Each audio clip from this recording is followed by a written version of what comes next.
Nous sommes aujourd'hui chez un particulier, Madame Hélène Langevin, qui est fille de Frédéric et Irène Joliot-Curie, petite fille de Pierre et Marie Curie. Madame Langevin gardait chez elle quelques objets un peu radioactifs. Donc elle a fait l'appel à Andra pour que nous venions prendre en charge ces objets pour qu'elle puisse s'en débarrasser.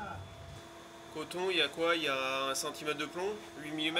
Aujourd'hui, il y a une opération menée par l'Andra pour éliminer quelques éléments radioactifs qui restaient dans cette maison, et en particulier des éléments qui se trouvent dans une armoire qui a appartenu à Marie Curie.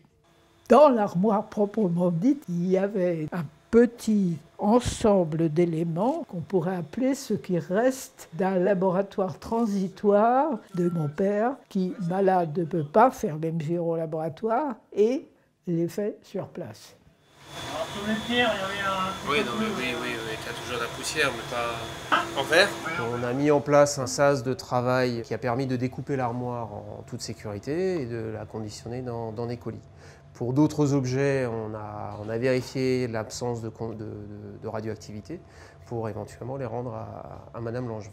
On ne s'est pas trouvé en face d'un objet qu'on ne pouvait pas décontaminer, qui avait une valeur historique réellement importante. C'est des objets, je dirais, banaux dans un laboratoire de radioactivité des années 50. Mais ça n'a pas sa place dans une maison ordinaire. Donc il a semblé qu'il était quand même raisonnable, à partir du moment où on savait qu'il y avait de la radioactivité là-dedans, de faire ce qu'il fallait pour l'éliminer.